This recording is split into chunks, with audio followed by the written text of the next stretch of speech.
이렇게 극복하라.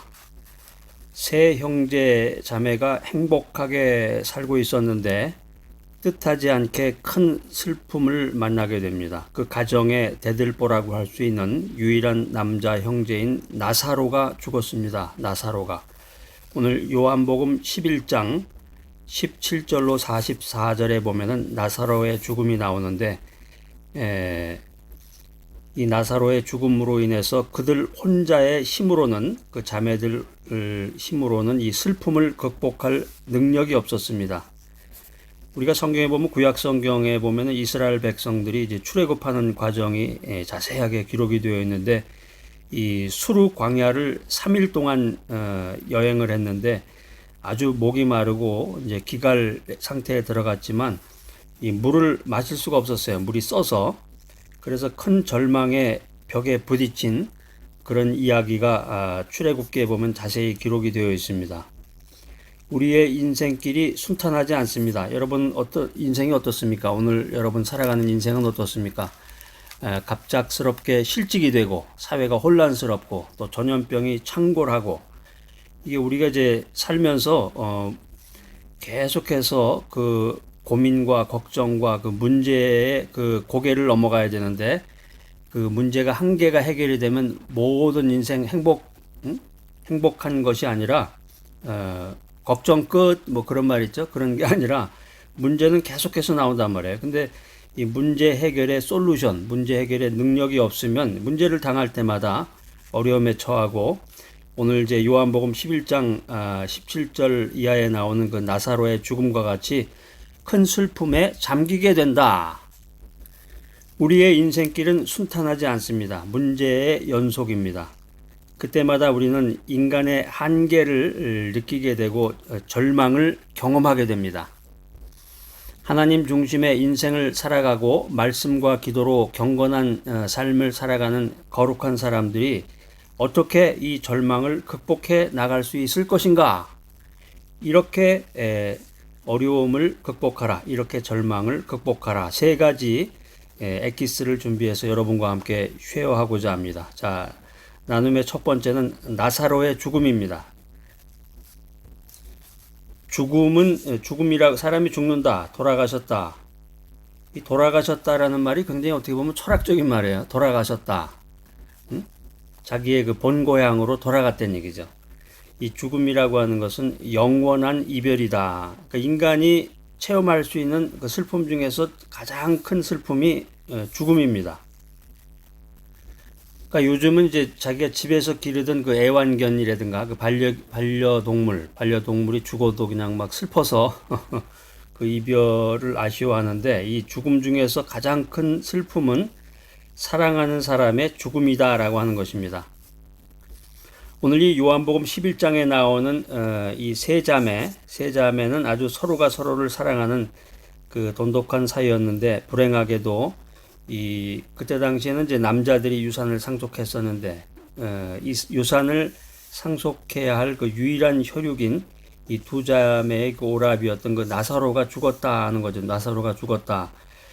그러니까 당시에 이 고대 근동 사회에서의 이 유대인들에게 있어서 이 기업을 잇는다고 하는 것이 굉장히 중요한 일이에요. 굉장히 중요하고, 이 기업을 이을 후손가 없다. 그러니까 남자가 없다. 상속받을 남자가 없다. 이게 굉장히 그 가문의 수치로 생각을 했습니다. 우리가 구약 성경 연구해 보면 이제 재미있는 이야기들이, 유익한 말들이 이제 많이 나오는데, 그 가운데 이제 히스기야 왕에 대한 얘기인데요. 이 유대인들의 의식이 그 히스기야 왕의 모습에도 잘 나타나 있습니다. 이게 이제 구약 성경 열왕기 하 20장 1절에서 7절, 21장 1절, 여기에 보면 이제 그 히스기야 왕에 대한 그런 이야기들이 쭉 전개가 되는데, 이 히스기야 왕이 그 이사야 선지자로부터 사형 선고를 받았어요. 그러니까 이 히스기야 왕이 통곡을 하면서 하나님께 기도하게 됩니다. 이제 통곡하게 된 이유가 이제 여러 가지가 있겠지만, 이제 사형 선고를 받았으니까 선지자가 너 죽는다 그러면 바로 죽는 거니까. 근데 그 중에 이제 특이한 그 이유가 자식이 없었다는 거죠. 자식. 그러니까 히스기야 왕의 뒤를 이을 그 자식이 없었는데, 생명을 연장받게 되죠. 이 히스기야 왕이 생명을 연장받아서 그 므낫세라고 하는 그 자식을 얻게 되는데, 히스기야 왕의 뒤를 이을 그 므낫세라는 그 왕은 그 생명을 연장받은 후에 얻은 자식이었습니다. 자, 그래서 이제 오늘 이제 요한복음 11장에 나오는 그 이야기, 나사로의 죽음 이야기처럼 그 가문의 그 대가 끊어지는 그 가문의 그 기업을 이어받을 사람이 없다라고 하는 것이 엄청나다는 거죠. 이게 엄청난 슬픔이다, 비극이다, 수치다, 이렇게 생각을 한다는 것입니다. 여기서 우리가 이제 생각해 볼 수 있는 게 이 나사로의 죽음을 인간이 체험할 수 있는 최상의 슬픔, 최상의 절망이라고 하는 것으로 우리가 이해할 수가 있는데, 인간에게는 뜻하지 않게 이런 슬픔과 이런 절망의 순간이 찾아오게 됩니다. 자, 오늘 이 메시지 들으시는 분들 가운데서도 지금 이 순간에 엄청난 생애 처음으로 경험해보는 그런 슬픔이라든가 어마어마한 절망 가운데 빠져있는 분도 아마 계실 거예요. 이 메시지 잘 들으시고 여러분들이 어떻게 그것을 극복해 나갈 것인가, 이겨낼 것인가, 거기에 대한 해답을 여러분이 스스로 찾아보시기 바랍니다. 우리가 인생 살아가면서 뜻하지 않게 엄청난 슬픔과 절망을 맞이할 수가 있습니다. 오늘 이제 나사로의 죽음을 예로 들었는데, 근데 문제는 그런 것들을 어떻게 극복할 수 있느냐 하는 것입니다. 자, 해결 방법으로 이제 예수님께 대한 간구입니다. 요즘에 이제 뉴스 보면은 사람들이 어려움 만날 때 어떻게 이걸 해결하느냐, 이게 이제 서로 이제 모두 다른 형태로 나타나는데, 어떤 사람은 술을 마시죠. 드라마 같은 데 보면은 이제 술을 마셔서 어려움을 해결하는 사람도 있고, 그래서 특별히 이제 가족이 죽었을 때 이제 술 중독에 들어가지고 우울증에 걸려서 이제 죽는 사람도 있는데, 어떤 사람도 점장이 찾아가기도 하죠. 점을 쳐서 자신의 운명을 살펴보기도 하고, 어떤 사람은 이제 우울증에 빠져서 자살하기도 하고, 그래서 요즘에 이제 문제가 그 청소년들이, 나이가 어리고 경험이 부족한 청소년들이 자기에게 닥친 이 환경의 도전을 극복하지 못하고 이 자살하는 거, 이게 정말 사회 문제가 되고 있습니다. 그러니까 청소년뿐만이 아니라 이제 연예인이라든가 뭐 심지어는 정치인들도 사람들의 그 가십이라고 그러죠. 입에 오르는 내용이라든가 심지어는 댓글, 요즘에 이제 댓글이 문제인데 댓글에 자기를 비방하는 내용이라든가 그 오해되는 이야기들, 수치스러운 부분, 그런 것들이 많게 되면 이제 그냥 자살해버린다. 이게 좀 사회적인 큰 문제입니다. 근데 이런 이제 사회 병리 현상이 문명이 발달하면 할수록 더욱더 가속화된다라고 하는 거죠. 영국의 유명한 저명한 철학자였던 이 버틀란트 러셀은 물질 문명과 정신 문명은 반비례한다, 이런 이야기를 했습니다. 사회가 다변화되고 분업화되면 될수록 인간은 더 많은 문제를 안게 된다는 것입니다. 이 절망이라는 한계 상황에 부딪히는 것이 인생이다. 자, 그럼 예수를 잘 믿고 하나님 중심의 인생을 사는 사람에게는 이런 것은 관계가 없겠죠? 아닙니다. 그렇지 않아요. 예수를 잘 믿고 성경 말씀대로 살고 기도하는 사람에게도 이러한 절망은 다가온다라는 거예요. 오늘 이제 요한복음 11장이 그걸 말해주고 있는 거예요. 요한복음 11장에 나오는 그 나사로와 그 두 자매들은 예수님을 따랐던, 예수님으로부터 사랑을 받았던 사람들이란 말이에요.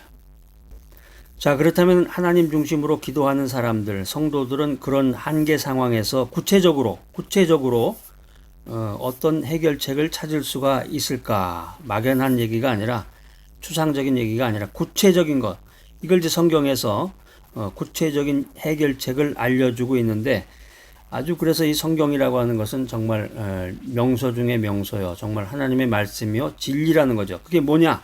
그게 뭡니까?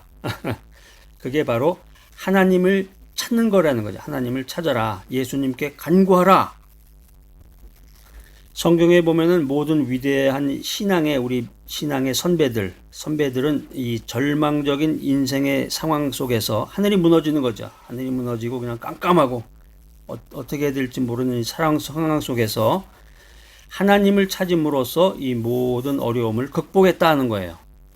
이 어려움이 있었을 때 술집에 가서 그냥 쫙 한잔하고 그냥 흥청망청 쾌세라세라 이렇게 산 것도 아니고 점장이를 찾아서 자신의 운명을 점을 쳤던 것도 아니고 오직 하나님을 찾아서 하나님을 만남으로써 이 죽음과 같이 몰려온 이 인생의 절망, 깜깜한 이 인생의 절망의 그 위기 상황을 능히 해결해 나갔다는 거예요. 해결해 나갈 것이다가 아니라 이미 성경에 보면 다 과거형이란 말이에요. 다 해결을 했어요. 덴마크의 그 세계적으로 유명한 그 실존주의 철학자가 있죠. 키에르 케고르라는 사람이 있는데 이 사람이 죽음에 이르는 병이 절망이다. 절망은 죽음에 이르는 병이다. 이제 이런 얘기를 했습니다. 저도 고등학교 때 이 철학서 책을 읽었던 기억이 나네요. 아주 그때는 사춘기 예민한 때라 아주 이런 책을 읽으면 굉장히 신기하기도 하고 아주 그냥 그 깊은 내용들이 많이 있었는데 성도다, 크리스찬이다, 예수를 믿는다, 하나님 중심으로 기도하는 생활을 하면서 경건한 삶을 살아간다. 이런 사람은 이 절망에 빠져서 허우적거릴 그런 신분이 아니에요. 그 사람의 속에는 성도의 마음 속에는, 크리스찬의 마음 속에는, 하나님 중심으로 인생을 살아가는 사람에게는 이 그리스도의 생명이 있단 말이에요. 생명, 라이프. 그리스도의 생명이 있다. 그래서 믿음으로 그 절망을 뛰어넘는 이 도약을 할 수 있다는 거야. 도약을 할 수 있다. 점프. 뛰어넘는단 말이에요. 그거를. 이 점프, 뛰어넘고 넘는 이 도약이라고 하는 것이 바로 뭐냐? 이게 하나님을 찾는 거죠. 하나님을 찾아라. 구약 성경의 이사야서 55장 6절에 보면은 이 북쪽의 이스라엘 백성이 아수르의 포로가 되고 남쪽 유다도 그 아수르의 위협을 받고 있을 때 이사야 선지자가 백성들에게 여호와를 찾으라. 오늘 너를 구원할 여호와를 찾으라. 이런 코멘트를 했습니다. 왜냐하면은 여호와를 찾는 길 외에, 하나님을 찾는 길 외에, 예수님께 간구하는 길 이외에 다른 해결책은 없다 하는 것입니다. 자, 오늘 이렇게 극복하라. 이 귀한 메시지 들으시는 여러분들, 첫 번째는 이제 나사로의 죽음이라고 하는 그런 문제를 제시를 했고, 두 번째는 해결 방법으로서 예수님께 간구하라, 하나님을 찾으라 하는 말씀을 드렸는데, 이제 그 결과가 어떻게 되는 것입니까? 그 결과로 기적을 체험하게 될 것이다 라는 것입니다. 결과로서 기적을 체험하게 될 것이다. 우리가 성경을 연구해 보면 하나님을 찾아 만난 사람은 그 갈증이 해소될 것이라고 일률적으로 성경은 우리들에게 권면하고 있습니다. 구약 성경 욥기서 42장 1절로 6절에 있는 말씀을 보면은 이 욥이 등장하는데, 욥은 극심한 고난 가운데서도 그동안 체험할 수 없었던 이 하나님을 만남으로써 자기가 고민했던 모든 문제를 해결하게 됩니다.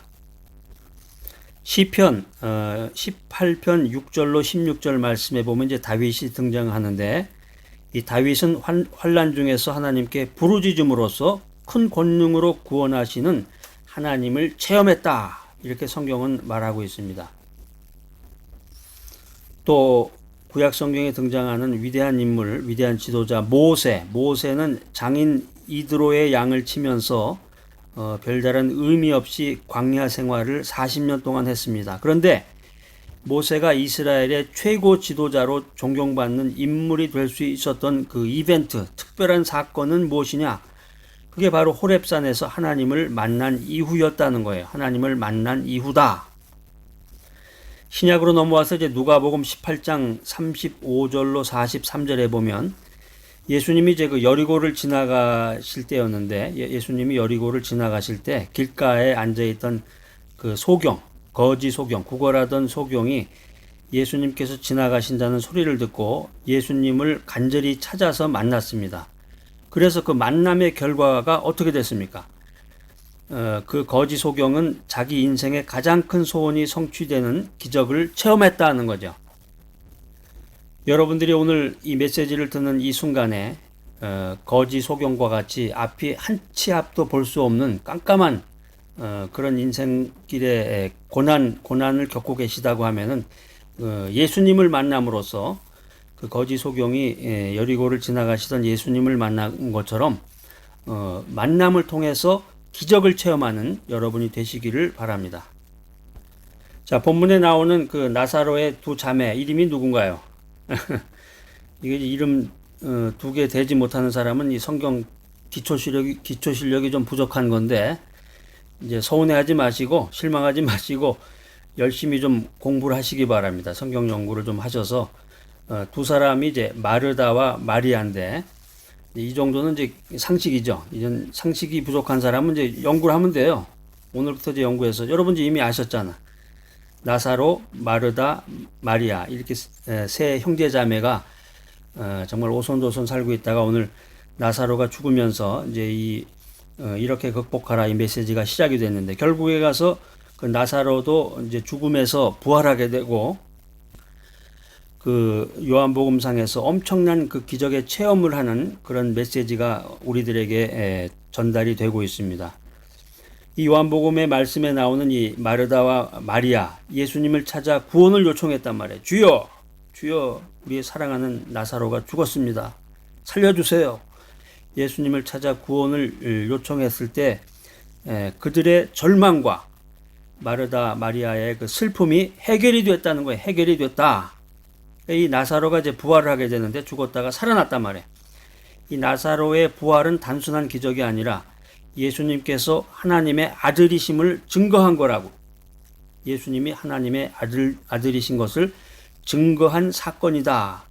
하나님이 그의 자녀와 함께 하신다는 이 임마누엘의 증거다라고 하는 것입니다. 하나님이 그의 자녀와 항상 함께 하신다.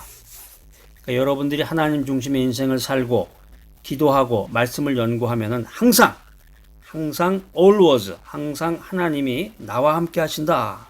이런 자신감을 가져야 된단 말이에요. 이런 믿음을 가져야 된다는 것입니다. 자, 이렇게 이제 하나님께서는 믿는 사람들, 성도들의 문제를 해결해 주시는데, 이 목적이 뭐냐? 목적이라고 하는 건 단순히 하나님의 능력을 과시하는 것이 아니라, 야 봐라 엄마, 너희들 봐, 내가 얼마나 대단한 사람인가, 이제 이런 게 아니겠죠. 하나님이 단순히 자신의 능력만을 나타내시는 것이 아니라 어리석은 성도들로 하여금, 어리석은 인간으로 하여금 예수 그리스도를 믿게 하심이라는 거죠. 예수 그리스도를 믿게 하고 동시에 임마누엘의 하나님을 체험하라. 임마누엘의 하나님을 체험하라. 이런 귀한 은혜가 포함이 되어 있는 것입니다. 예수 그리스도를 믿어라. 임마누엘의 하나님을 체험하라. 오늘 아주 너무 귀한 말씀이네. 자, 지금 오늘 들은 메시지 첫 번째 뭐였습니까? 나사로의 죽음으로부터 이제 문제가 제기가 됐는데, 해결 방법은 뭐였어요? 하나님께 간구하라, 하나님을 찾으라. 그래서 어떻게 됐다 그랬죠? 결과 기적을 체험하게 되었다. 그래서 하나님께서는 예수를 믿게 하시고, 예수 그리스도를 믿게 하시고 하나님을 체험하게끔 우리들에게 은혜를 베풀어 주셨다.